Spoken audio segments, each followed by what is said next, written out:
Hare Hare. It's okay, it's fine. I don't know. Hare Krishna. Hare Krishna. So we're looking for our Srila Gurudeva Katha here. Dandavat Pranams.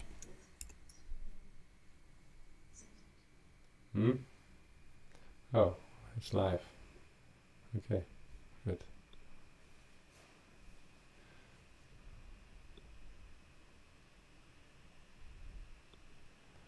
So I'm just trying to see if it's working. Good. Okay. Hare Krishna. I'm trying to just get it to work. First time. Edit audience. Let's make it public. And Facebook. Hare Krishna. Yeah.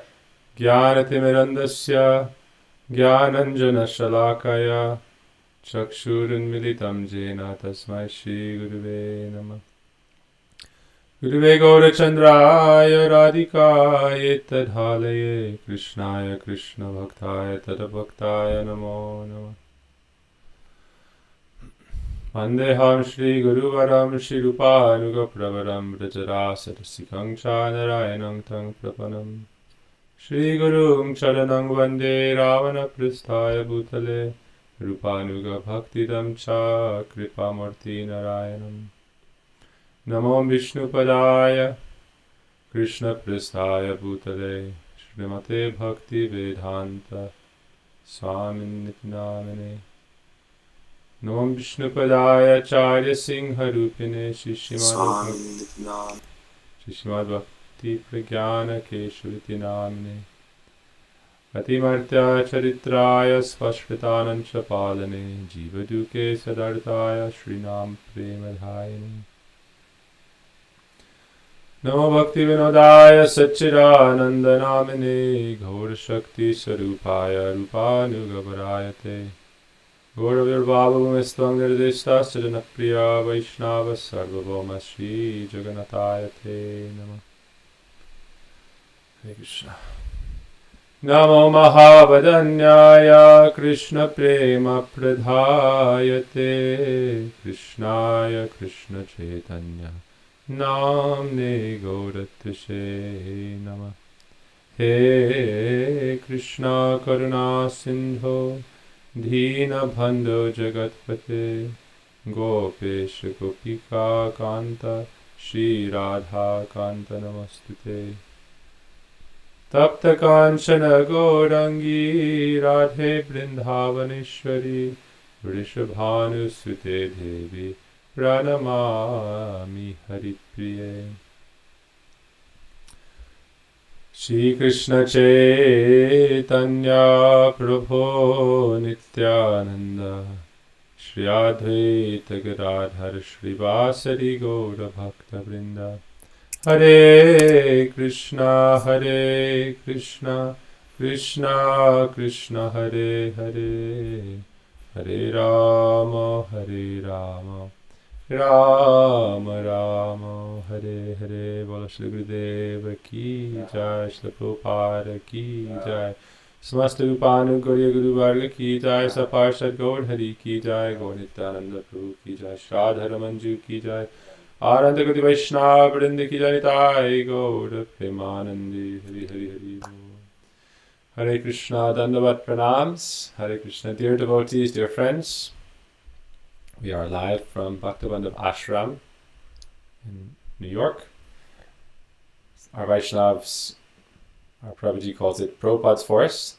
So we're live from Srila Prabhupada's Forest, New York, Vrindavan. So here we are. Today we're going to read and hear about Lord Ram. Ram Navami is coming up soon. I remember I was in Mathura in 2008, and we spent about a month hearing Ram Katha. It's very, very beautiful Katha. So, leading up to this Ram Katha, we're actually going to do some days of reading Sri Ramcharitmanas. It was very dear to Srila Gurudeva. But today we're going to read and hear from Srila Gurudev's Harikatha in Mathura, April 12th, 2000, spoken a few days before Lord Ram's appearance. So it's a few days before Lord Ram's appearance now, so I thought let's read about Lord Ram from our Srila Gurudev. Okay. So you can imagine the scene, our beloved Srila Gurudev, Bhaktabandha Srila Gurudev, Bhaktivedanta Narayan Goswami Maharaj. In the morning and evening, he would sit in Keshaji Gaudiya Math. We had a very beautiful temple room, beautiful Radha Vinod Bihariju, Giriraj Govardhan, Param Gurudev. And devotees would come from all over Mathura, Vrindavan, and Braj, and also the world to be with Gurudev wherever he was. So now Gurudev is speaking about Lord Ram. An important thing to understand is in the process of bhakti, which is what we are following, any saintly person, or sadhu, or guru develops your devotion for Krishna or for the Lord. Whether they are a Ram devotee, then they develop your devotion for Ram. If they're a Krishna devotee, they develop your devotion for Krishna. For us, we are devotees of Radha Krishna. Therefore, we are devotees of Lord Chaitanya, Mahaprabhu, the incarnation of Radha Krishna. And we are also devotees of Ram, understanding him as an incarnation of Krishna. All the Das avatars we understand as incarnations. Generally it's thought of as Vishnu, but because Vishnu himself comes from Lord Krishna, according to scripture, therefore all the incarnations are considered incarnations of Krishna. He is considered the avatari. So there's avatar, which is like a popular word now, avatar. But who is avatari? This is interesting. The avatari. That means the source. That's the real source. So we are hearing from Gurudev, and we are developing devotion for his Ishtadev, his worshipful Lord. Gurudev has been speaking a lot about, recently in our lectures we transcribe, Vrindavan Prabhu has been transcribing, Gurudev talks a lot about one-pointedness. We hear it so often in Bhagavad Gita, one-pointed, Bhyananya, one-pointed. That means just like a chaste wife can only have one husband, a chaste devotee can only have one Ishvar or Lord.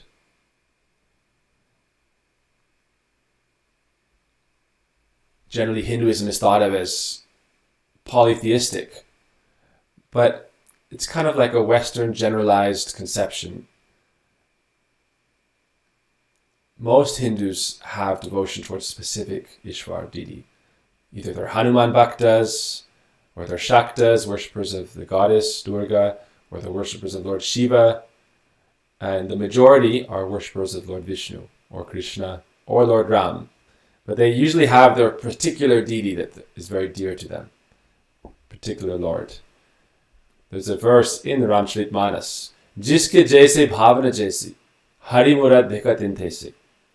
So speaking about Ramcharitmanas, it means that according to your mood, the Lord appears for you in a specific relationship. Jiske jaise bhavana. According to your emotion, that means what we call sthai bhav. That means you have, sthai means a fixed nature in relationship with the Absolute. Just like in this life, human beings in general, for the most part, I would say the vast majority, they're not happy unless they're in relationships. It's very rare to find you have sociopathic kind of people who don't have any empathy and don't need human interaction, but even they end up needing human interaction. Some of them become murderers, and they crave even that interaction of like killing someone and possessing their body. If you study those kinds of people, that means they're still craving relationship. So ultimately, at the fundamental level, the soul, the nature of the soul it seeks a connection. And we've been talking a lot about that, how unity and diversity ultimately means that there's a diversity of a multiplicity or a myriad souls, parts of the whole, and they're not happy unless they're connected with each other, but they're still unique, individual with their own specialities. So we are hearing from Srila Gurudev, we're going to hear now, but how do we develop devotion for our Ishvar? Right? So we are trying to meditate on Krishna, or Mahaprabhu or Lord Ram, understanding them all as one, ultimately Krishna or Mahaprabhu. But how do we develop devotion for them? Therefore in Sasha it says, develop devotion for Guru, and then Guru channels that and offers it and develops your devotion for the Lord. So we see that with Srila Gurudeva. He always focused on Krishna Katha, speaking about Lord Krishna, and developing people's devotion for Lord Krishna. But naturally, everyone developed so much devotion for him and love for him. That's why wherever Gurudeva would travel, people would go and want to hear from him. So this is just an important principle about bhakti. You cannot cross over the sadhu because they are your access point to Krishna. They are the bridge. That is called vyas. Nowadays, it's very common in religious or spiritual circles to cross over the messenger and just take the message. And that is essentially the principle. Take the message and follow the process. But the process isn't by knowledge that you achieve the absolute. It's by love. And therefore you offer your love and relationship to Guru. Yasya deve para bhakti yatha deve tatha guru tasyate takatiya yartha prakashante mahatmana. It's a very essential step. As much devotion as you have for Hari, the Lord, Krishna, you should develop that devotion for Guru. Then all the revealed scriptures appear in your heart. So now Srila Gurudeva is speaking. Today we are honoring the appearance day of Lord Sri Ram. Who is Sri Ram? He is Krishna himself, and Sita is Radhika herself. So from this first sentence, Gurudeva is establishing the connection between Lord Ram and Krishna and Sita and Radhika. So we are pure monotheists. I see sometimes I've studied some Christians in interfaith and they say, yeah, but if you're really monotheist, then you'd worship only God. But how do you worship this Radha? Where does she come from? So this is just a difference of understanding of Vedic principles. The Vedanta teaches that Shakti, Shaktiman, the potency and the possessor of the potency, are both the masculine divine and the feminine divine absolute truth. Together they're described as one, inseparable. It's one truth. And that's reflected in the world. And when you come together as a family, you become a unit, a one. Gurudeva talks about this all the time, like when we say India. India is one nation, but there's so many villages, so many towns, so many cities, so many people, with so many different personalities. So India is one, but it's diverse. So we worship one Lord, but he also appears as Ram and Sita for their own pastimes. So Gurudeva is going to say exactly why they appear. In order to establish the principles of Maryad, that means proper human behavior in Dharma, in a way that's beneficial for the individual and for the collective. That's Maryad. Rules and regulations, we say, oh, don't eat meat. Why? Oh, to help the animals? Yes. But also to help yourself. Because when you perform what's called pop, not popcorn, we were talking about this last night. Gita made popcorn, not sin corn. Why? It was offered to Krishna. If it's not offered to Krishna, it is popcorn. Pop means sin. So anything you take, we can say, I'm a vegan. But rabbits and tigers are both just living their lives according to their nature. A tiger is not more sinful than a rabbit because it eats meat. But a human being, if they follow the principles of Dharma, they can go above animalistic life. Therefore, we offer things that are prescribed in the scriptures, according to the Maryad, that is beneficial for our human existence. It's good for us, and it's good for everyone. That's the system of karma. Again, unity and diversity. Right? It brings us right back to unity and diversity. If we harm others, it's harmful to ourselves. That's the law of karma. That's the basic principle of sin. People say, sin. I don't like this word sin. People don't like the word sin. Because it makes you think of judgment. Somebody's judging me. God is merciful, but karma is not merciful. Karma is the judge. That means you yourself are your own judge. Because karma is just the reaction for your activities. You are your own judge.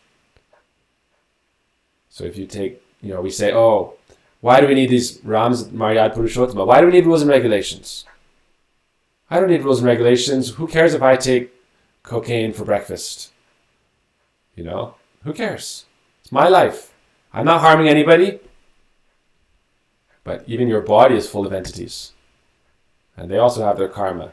And if you expire prematurely, but you're harming yourself, that's the point. Harming others is harming yourself, and it's also, even if it's not harming others, you can say it's just harming yourself, but it's still limiting your spiritual potential, and you're meant to achieve your spiritual potential as a human being. That's the purpose of human life. Achieve your potential. Labdva sudurlabhamidam. So Ram is teaching how to live properly. Srila Prabhupada would come and he would say, sit properly. Okay? Yes, very good. Sit properly. Bhaktisiddhanta Prabhupada, his guru, for monks, he said, don't lean on the wall. This is subtle sex life. He was like, what?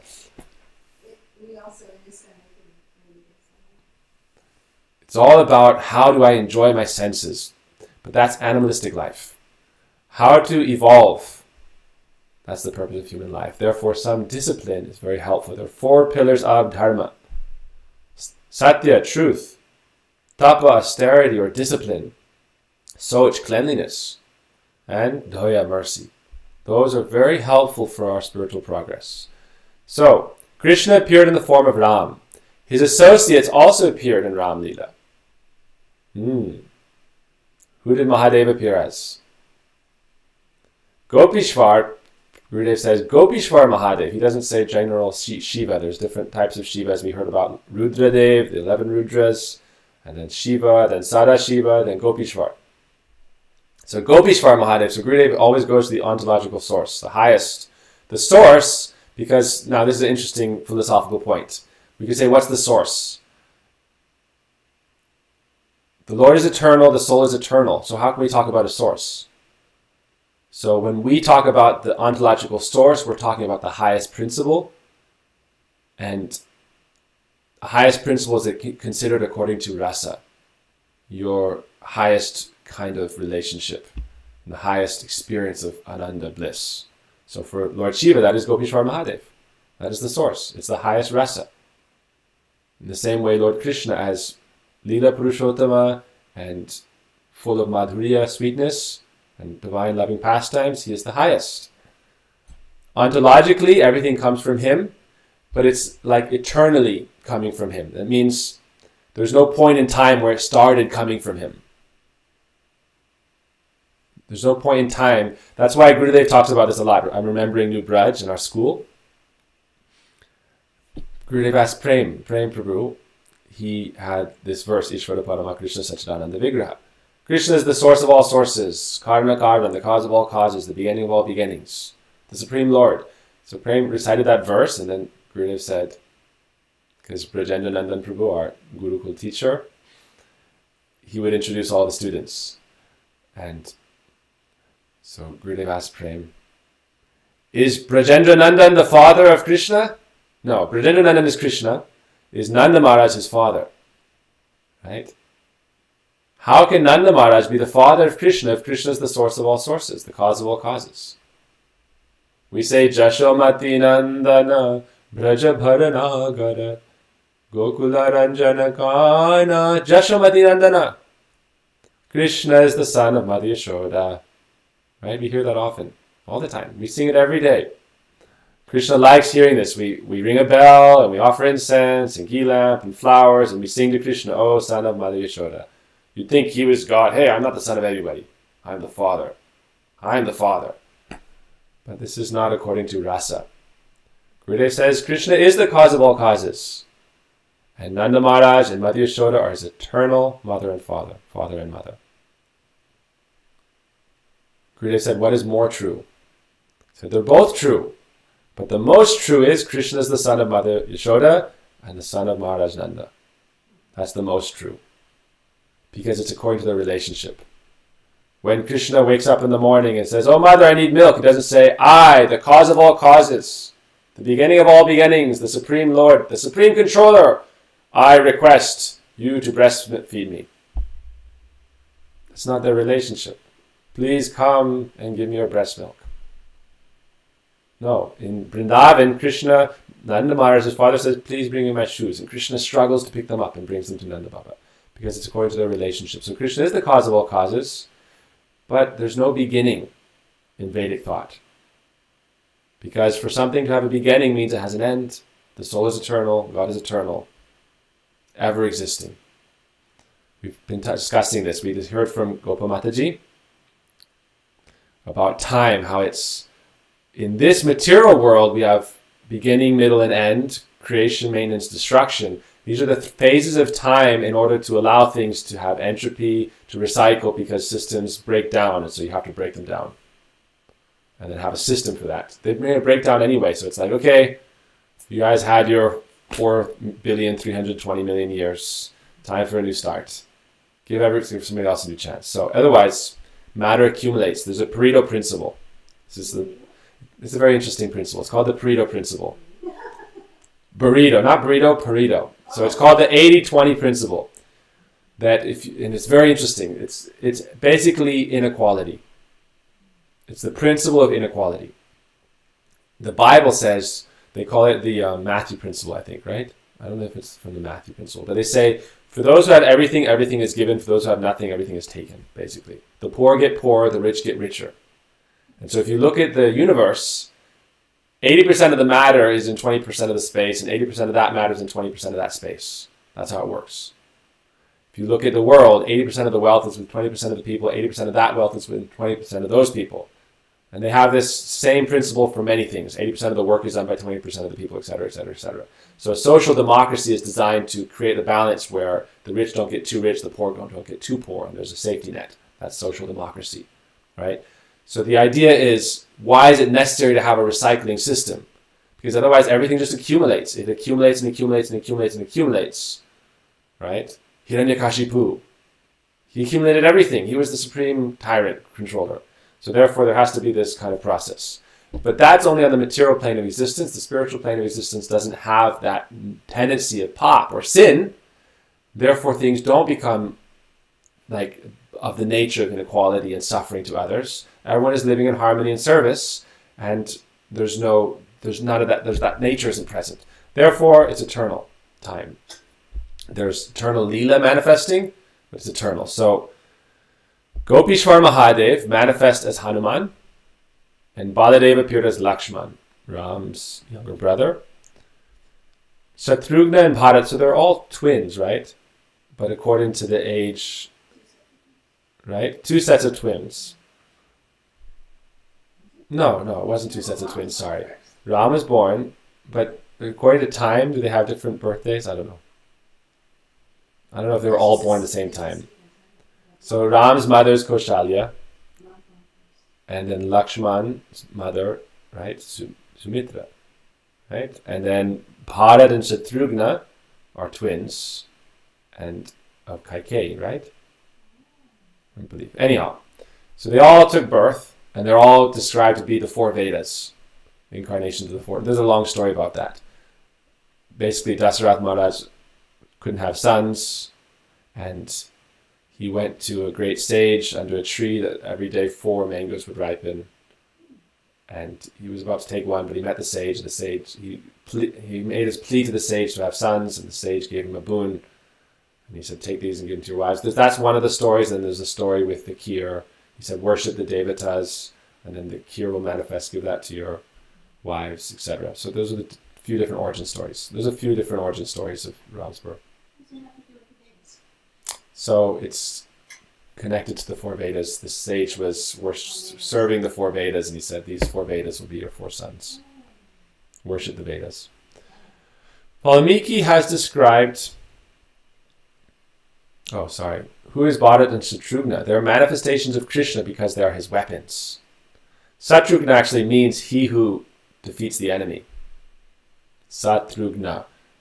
Gna means to destroy. And Bharat is name for Bharat, actually. I don't know what Bharat specifically means itself. It's the land of India is known as Bharat, from Bharat Maharaj, the great king.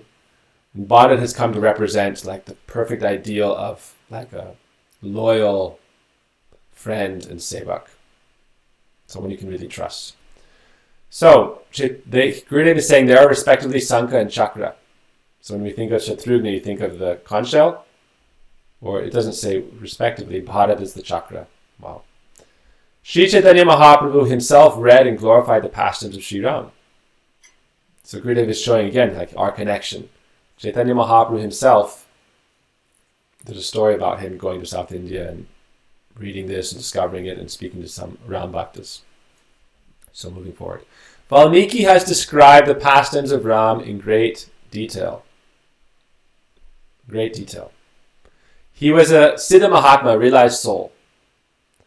Popular Indian stories say that in his previous life he was a dacoit.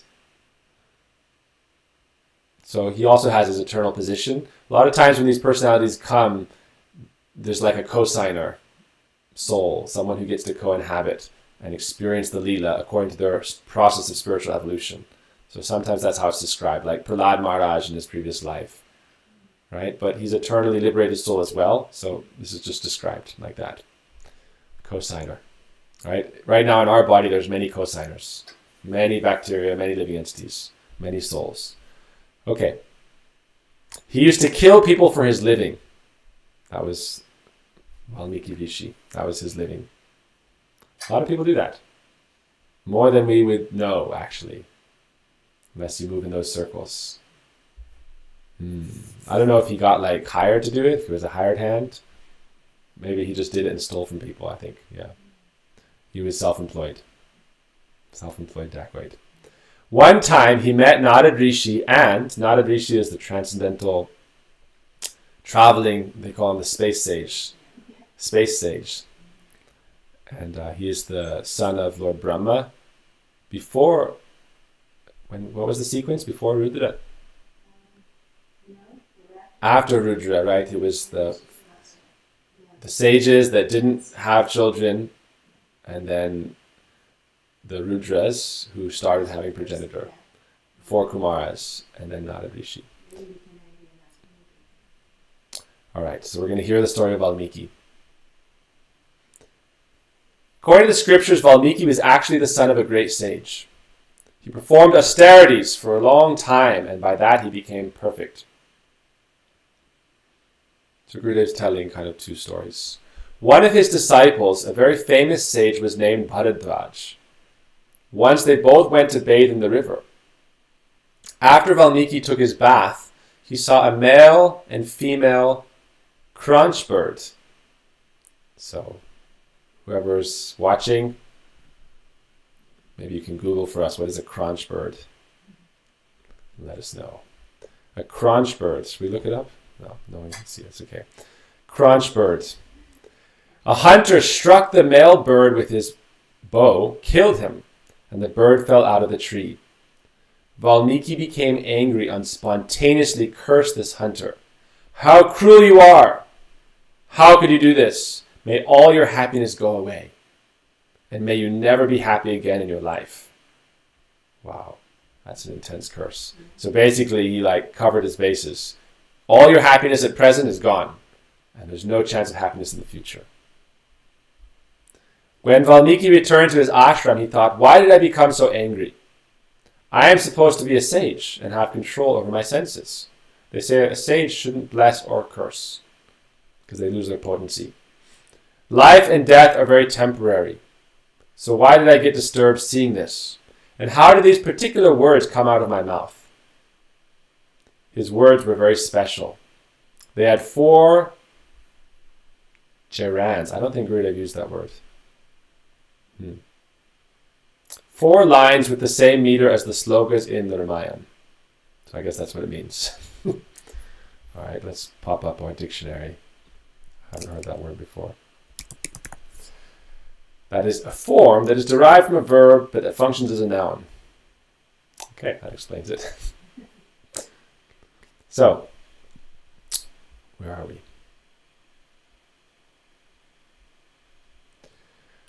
He therefore wondered why these particular words in this particular meter came out from his mouth. Lord Brahma then appeared and said, You should write the pastimes of Lord Ram using verses which are in this meter. So that's something about, nowadays everyone's just into this kind of like liberation, freedom. So modern poetry has no rhyme, no rhythm. And then it's a poem. Right? But it can still be very elegant, very beautiful, evoke a lot of different feelings, and be very profound. But if you look at the ancient, like Shakespearean verse, pentatonic and different verses, it was very exact, 10 syllables per line. I used to write poetry like this, and I actually wrote the 24 Gurus in this style. It was like 35, 40 verses.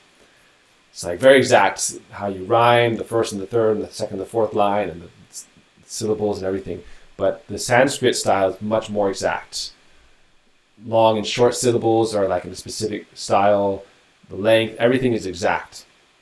And so to be a Sanskrit poet is a very high glory, actually. They say it's more glorious to be a Sanskrit poet than to be a scholar. Because a scholar is someone who learns and can recite and remember. But to compose Sanskrit verse, not just prose itself is its own thing, but to be able to compose proper Sanskrit verse according to meter and also convey your emotion, that means you have to be very, very blessed by the goddess Saraswati. Okay. So this is very interesting. It's a very interesting beginning to the Ramayana, right?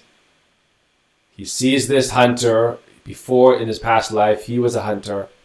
But now as Valmiki, he saw someone kill the male bird and leave the female bird stranded. The idea was, if you have to kill them for your sustenance, just kill them both. Because he cursed him not to be happy again, because that's going to be the existence of this bird. Birds are actually very attached to their families. They have a lot of affection. And so if your partner for life is shot by a hunter, your life loses its meaning. It's not like you're going to call your neighbor over and say, well, I'll just get with you. She became heartbroken. So she has no future happiness, so why should you have future happiness? This is sinful. So that was the setting, then that meter, which with he spoke that, became the setting for the Ramayana. What was the setting I'm just kind of shooting from my hip here, but what's the theme of the Ramayana? The separation of Ram and Sita. Right? Lord Ram is separated. First they're exiled. It's like a tragedy. They're exiled. There's a difference between a comedy and a tragedy is in the end there's a marriage or there's a death or a departure, right? And it's a tragedy. So Ram was on exile. Sita was kidnapped. He went and fought Ravan in Lanka and recovered Sita Devi, came home, but then his own people, who he did this all for, were criticizing her and criticizing him. And it broke his heart, and she sent her to the ashram of Valmiki. She lived in his ashram. Very interesting how it so occurs. And he later trained her two sons, Love and Kush, the glories of Sita and Ram. Even though they didn't know that she was Sita, she was incognito. It's very amazing. Later they found out, but it ended with Sita disappearing again and Ram lamenting and living for some time without her. And for most of the period of their life, they were separated. Gurudeva talks about this in different classes. Said, the pastimes of Lord Ram are to teach us that material life is miserable. That's the reason for the pastimes of Lord Ram. And to teach us how to live in Dharma in the meantime and to get liberation. Because at the end of Ram's pastimes, he invites all the residents of Ayodhya to get liberation with him. And he tells them the process. That's the end. Wind it up, get liberation. You can have fun and be happy, but it's going to end with the same end that ends for everybody in material existence. So, trying to move forward. It's very nice to read and hear, but my bad nature is that I tend to kind of elaborate perhaps too much, but it keeps it interesting, hopefully. All right. So, trying to get through some section here. So Valmiki replied, how can I do that? At that time, Narad Muni appeared and initiated Valmiki. He said, you should meditate upon the pastimes of Lord Ram in Samadhi. So Lord Ram hadn't even appeared yet. And by bhakti, all those pastimes will manifest in your heart. Those who study the Bhagavatam know that that's the exact same procedure that Sri Vyas followed, with Narad Muni, his guru, giving him the same instruction. So Narad Muni is our original. We have original gurus, Lord Brahma and Lord Krishna. But we don't hear of Lord Brahma initiating many people. Maybe he does in his Brahma Loka. We don't hear about it so much. But we always hear about Narad Muni as the guru. And he would give Vedic mantras, he would give Gopal mantra, or he would give Om Namo Bhagavate Vasudevaya, or Om Namo Narayana, and so forth. It means the name of the Lord. The design, it's a very interesting science, the design of the Gayatri. People say Gayatri is very interesting. Basically, the design of the Gayatri mantras is that there are specific words in the beginning and the end that create this internal, you could say, evolution, revolution, change, development. Om, purifying the mind and senses, helping you develop concentration. At the end, Namaha. They're called the beginning and like the bookends. And then the specific words within the Gayatri mantras, Vidmahe, Prachodayat, and so forth, that help also develop your relationship with the deity of the name. They purify, and then you chant the Mahamantra itself. So this is another tangent, but it's very interesting that Narad Muni told Valmiki the same thing he told Vyas. When Vyas had written everything, but he still wasn't satisfied, he said, you should meditate on Krishna's pastimes, worship Lord Krishna, pray to Lord Krishna. When his pastimes reveal themselves in your heart, then you should compose them. And so, what were those pastimes? Was that the whole Bhagavatam? The whole Bhagavatam, definitely. The Chatusloki, the seeds of the Bhagavatam. But I would consider primarily the 10th canto appeared in his heart. Because that was the primary part that he was missing. Because he had written many of these other things in the 9 cantos, in different Puranas, in different places, in different Vedanta Upanishads. The philosophical section, the creation, time, all these things had been described in the Vedas. But there was also many descriptions of many gods and how to worship them according to your different desires. How to worship Indra for this, how to worship Ganesh for that, Durga for this, Hanuman for this. But in the Bhagavatam it says very clearly, cheating religiosity should be discarded.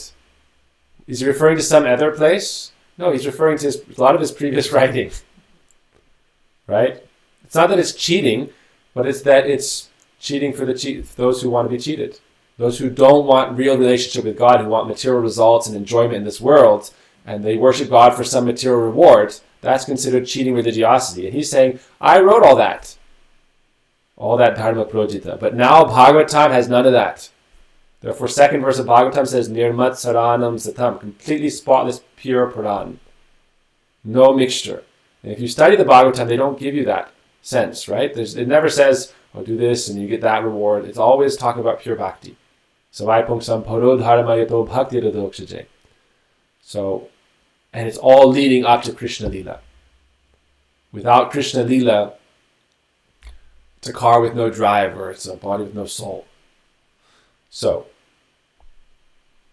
Srimad Bhagavatam Ki Jai. Valmiki followed those orders, and as the pastimes manifested in his heart, he began writing the Ramayana. So there's different kinds of compositions in writing. Some is you use your intelligence and you show off your sophistry and you make up some stories. Either you're non-fiction or fiction, you make up something and you're creative. But even in spiritual writing, most of the time it's like you study and you collect from here and there and you give your little interpretation, you put it all together. It's very analytical, mental, intellectual. But it's not necessarily flowing as a channel through the heart in surrender and samadhi, through bhajan, through the power of bhajan. That's considered that's considered scripture. Otherwise it's considered literature. There's a difference between scripture and literature. So, Valmiki was on the planet at the same time as Lord Ram. But before Ram enacted most of his pastimes, Valmiki had already written about them, except for one. That last pastime is actually where we are starting our Nepal temple. We start our Bhaktabandha of Nepal ashram in beautiful Devghat, right there in that same town, and it's where Sita Devi entered the earth. Sita Devi came from the earth It's a beautiful story we'll hear more about on her appearance day. She came from the earth and she entered the earth. And that place she entered the earth, it's described that she's protecting the whole earth from that place. So her samadhi, Sita Devi's samadhi, is in Mother Bhumi, Mother Earth. We call her Bhumi Devi, the goddess of the earth. She is present there. So that pastime wasn't written in his Ramayana. Why did he not write about this? Because he taught Ram's pastimes to Lava and Kush, Sita Devi's sons. So imagine if he told them that pastime. They wouldn't have had the inspiration to go. And it's described that Lava and Kush, the sons of Sita, they went all over the realm establishing the glories of Sita Devi and Ram and helping people develop renewed faith. Thank you. They helped people develop renewed faith in Sita Devi and understand their offense. Sometimes we say, oh, this was Maryad, that Ram had to send Sita away because of this. No, this was the people's offense, the people's aparad. And that's why they all suffered, meaning their own kingdom. They were always feeling sad and disturbed. Why? Because they had themselves offended Sita Devi and Ram, and therefore Sita left. So Lava and Kush went and purified this aparad, this offense, and helped people awaken real devotion for Lord Ram, not just as Lord Ram, your king, but as Ram, as the Lord, and Sita Devi as the divine feminine that you should honor. All right. So imagine if he had told them. And in the end, Sita Devi enters the earth, and Ram pulls out his bow and arrow, and he's going to shoot the earth, and he's going to destroy everything, and everyone's crying, and then your mom's going to be gone. So he didn't tell him that part of the story. So you go and glorify her everywhere. So Dharma doesn't always mean you're getting sense, pleasure, enjoyment, mental kind of happiness. There's the sense of fulfillment through responsibility and the happiness of performing your duty, and then the happiness of your relationships in life and the natural things that come. Krishna says in the Gita, happiness comes without your effort, just like sadness comes without effort. You don't think, today I'm going to be miserable. Some people like to be miserable, and they love company, right? That's what we hear. But you don't generally think, what am I going to do next year? I'm going to be miserable. So happiness comes, misery comes, like winter and summer come. Some places, people are always just happy. Like some places, it's always sunny, Los Angeles. Some people get depressed because it's always sunny.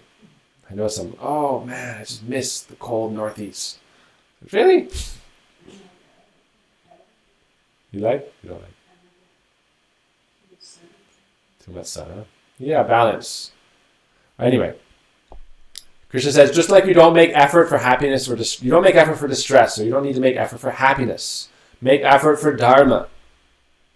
Happiness will come, distress will come, but if you're living a dharmic life, this leads you to a much better end result. Right? That's the end game. Like in chess. Right? You want to win the game, you have to have a good end game. You might be winning all along, but then if you mess up the end game, so it's human life, you've got to stick the landing. Right? Endgame means it refers to how you play. It's a term for chess. You're very good at that part of life. So the endgame is your final part of life. How you die. And how you prepare for death. And that's the setting of the Bhagavatam. Parikshit Maharaj was preparing for death. And we should understand that death may come at any moment. Therefore we should begin preparation now. Otherwise we're just living like animals. So get good at the end game. It means, yes, you know, chess, to bring up your point, you're thinking ahead.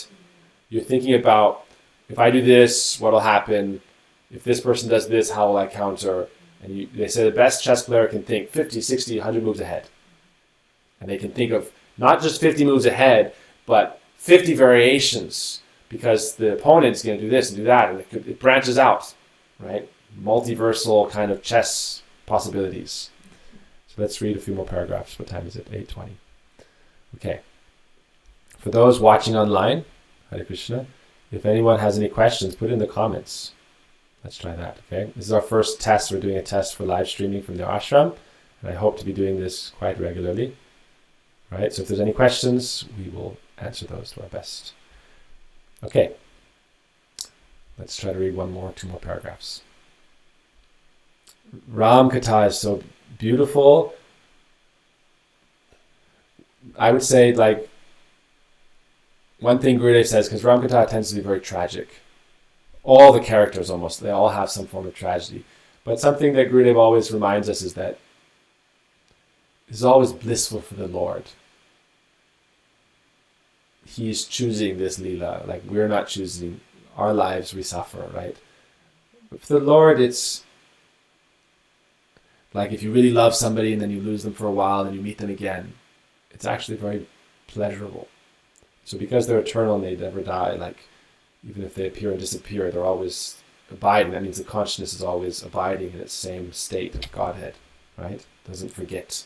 Krishna says in the Gita, the difference between me and you is that you forget, I don't forget. Krishna appears, disappears, different incarnations appear, disappear. But Krishna tells Arjuna, you forget, I don't forget. I never forget. And in my eternal abode, my original form, I'm always residing. Satyam Param Dhimahi, meditate upon that absolute truth. Okay. I need to scroll up so I don't lose my spot, otherwise I get distracted. All right. If he would have told them in advance what happened to Sita, they would have been very disturbed. Right? Makes sense. Just as Vyasadeva never preached Srimad Bhagavatam, but Sukadeva Goswami later preached it all over the world. Similarly, Valmiki Rishi taught Ram Leela to Love and Kush, the sons of Sita Devi. Maharaj Dasarath is the actual father of the Lord, birth after birth, and Kaushalya is his mother. They are eternally the mother and father of Krishna in his different manifestations. So Gurudeva is saying this, what we were talking about in the beginning. Yashoda, I love how a lot of times it happens all the time, but we try to pray to Gurudev and meditate on Gurudev. And Vrindavan's usually like doing a transcription. I'll speak something with him. And he said, wow, Gurudev just said that. Or, we were talking about that. And then later that day, Gurudev was saying the same thing. So we usually think of ourselves, I'll just mention this point. We think of ourselves as kind of sovereign individuals with our own existence. And that's true for everybody. We have choice. We have free will. But if we surrender to Guru and we serve Guru, then we become his instruments. So we don't want to be a blunt tool. That means we should sharpen the knife. We should, keep the tool clean. And that means do our sadhana nicely, serve nicely, do everything nicely. But in our mind, we should always remember also that we're just the servant. We're just the follower. The Vaishnavas told us this in Kartik after sannyas when we were going to preach here and there. He said, don't think you're preaching. He wasn't actually telling us. He told some other people. Some other sannyasis, and people came, you made 10 sannyasis, this and that. He said, don't think they are preaching. Gurudev is preaching through his expansions. That means we're not Gurudev expansions, but it's Gurudev's Katha we're reading. It's Gurudev we're following. It's Gurudev's books we're publishing. It's Gurudev's mission we're serving. So don't think he's not present there. I have no power of speech. And I'm not speaking very nicely either. That's not the point. The point is that this is Gurudev's Katha, this is Gurudev's power, this is Krishna's power. We are nothing. I was just a stupid boy, farm boy, with no interest. My interest in bhakti, why? My mother said, sit and chant. 1 round. She would wake up 4:30. We'd have our wood stove, right, in the winter, and sometimes when we get sleepy, we'd go outside, sit on the bench in the cold, chant your rounds. Right? This is very helpful. And then I remember sometimes we'd sleep in, she'd play loud music. We'd have our big speaker system and she'd pump it up to 110 decibels. Govindam Adipurusham Tamaha Bhajami. Govindam Adipurusham Tamaha Bhajami. We'd wake up. Chant your japa. Right? So we chant 1 round and then go back to sleep. So that was our samskar, but then Gurudev came. By Gurudev's desire, Gurudev collected so many different people and engaged them in Krishna's service and the service of the world, but ultimately our own benefit. This is for our benefit. He engaged us for our own benefit, but nothing is our potency. I remember we did a play for Gurudev, the peacock and the bird. What was the other bird? Prem did this pastime. I remember it was Prem and Kirtan. So I'll tell this and we'll end with this. We'll end with this story. I remember it's such a sweet story. It was a beautiful peacock and there was an ugly bird. And nobody liked the ugly bird and he had no friends and everyone made fun of him. Kind of like the kid that goes to school, the new kid, and everyone's making fun of him. And he's not that good looking, he's got pimples, this and that. So the little bird one day made a friend, peacock. How did he make a friend? He was very respectful and always honoring. And peacocks are generally quite, They know their station and their beauty and their feathers and this and that. So the bird, one day, he got up the courage to ask the peacock for one pretty little feather. And the peacock said, okay, I'll give it to you, but don't forget where it came from. Right? And so the little bird took that peacock feather and put it in his, fitted it nicely so that when he went like this, there would be the middle peacock feather would come up, and he was like a new creation. Everyone likes a new creation. Oh, a little bit of this, a little bit of that. Wow! So he would strut around, and he became the coolest kid in town. And everyone would say, wow, you're so cool. He probably moved to a different little bird school. People didn't know him from before. Everyone loved him. And he would always just brag about how beautiful and how handsome he was. He said, this is just who I am. I'm just amazing. It's just who I am. I'm just amazing.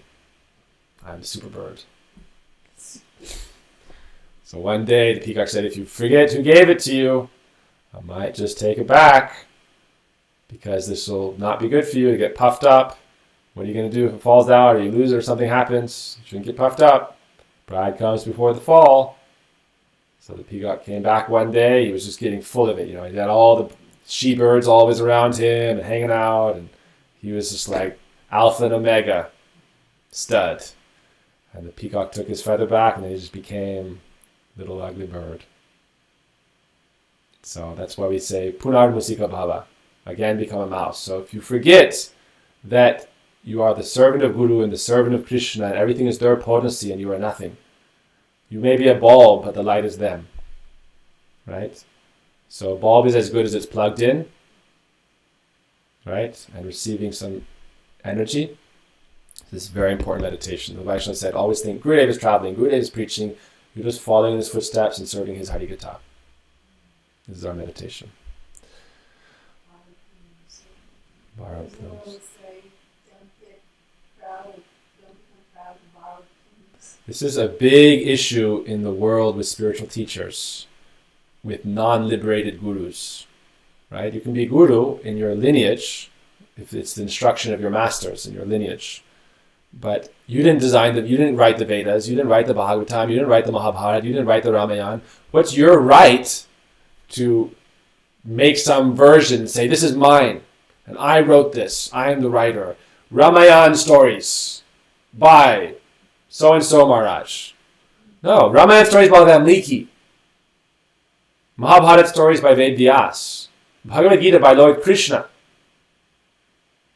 Commentary, right? So we have, but that's liberated souls. Bhaktivedanta Swami Prabhupada, commentary on the Bhagavad Gita. But still, it's understood this is Krishna's Katha. And every purport, every place, he always glorifies Krishna, the Supreme Personality of Godhead. I am just his servant. Just yesterday I was looking at this quote. We have our Bhagavatam group chat. And we were posting, like, Namras was posting memes of Srila Prabhupada with, like, slogans of Prabhupada's. And one was, we kick on his head with boot. And he was very angry about this. And we were reading a passage where Prabhupada talked about this. And they were saying, the Mayavadi Gurus, they say, I am God, I am God. And I'm speaking from the Vedas, but I am God and worship me. And Prabhupada said, we kick on their face with boot. And someone was like, Prabhupada's joking, ha ha ha. And Prabhupada was not joking. Like, Prabhupada was very serious. Not just a little bit of a smile even. He said, no, we kick on their face with boot. That means we strongly preach against this philosophy. So this is an important meditation. If we are in a lineage, we are serving that lineage. We are not the inventors. We are not the creators. We are the servants. Prabhupada Bhaktisiddhanta said, we carry the shoes of the great saints and carry their message. We are the peons of the message of Vaikuntha, the transcendental world, the spiritual world. That is our service. We are the peons. Whatever we elaborate upon, Bhaktivinoda Thakur said, spiritual life isn't static, it's dynamic. So you should elaborate in your language and your understanding in a way that times change, so that people can understand, right? So I'm sure I'll have to speak in such a way sometimes too and use words like LGBTQ. And what does it mean? And there's a story of Lord Rama and transgenders, and we'll talk about that kind of thing. So we have to update so that people can understand, right? But it's not ours property. It's our Guru's property, it's Krishna's property, it's Sastra itself. Gayatri is the mother, Veda is the mother, Sastra is the mother, Guru is the father, We are the children, right? All right, so we'll end today. It's 8:30. Anybody have any questions? All right, we're going to try to do this regularly. I hope the audio and everything is working good. I've been, this is a test run, more or less, so we're trying to get it working. Okay, no problem. On Facebook we have, but I just don't know how good the audio is and everything. So we'll be testing that afterwards. All right. You can look on old maps, like really old maps of Europe, like the original ones, and the whole area of like Mongolia, Russia, and that was all called Kush. Kush, wow. Maybe he conquered those areas. Yeah. It all used to be Bharat. There's a story in the Bhagavatam, the purports, how it describes all the different regions of the earth, how they were ruled by who, and where their descendants were from. Kasyapa is the Caspian Sea.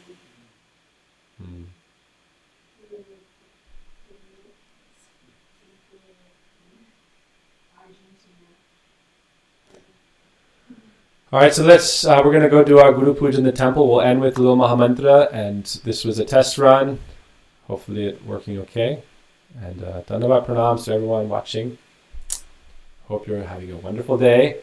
I'm trying to do my service of sharing Srila Gurudev's Katha, Guru Varga's Katha. I'm going to try to do this twice a day, actually, or some other version of Hari Katha, because I've been feeling very lonely without Hari Katha. I've been feeling very lonely. Hari Katha is our friend. Thinking about Krishna is our friend. Chanting about Krishna, that is our friend. Without Krishna Katha and Harinam, Prasad, then how are we practicing bhakti?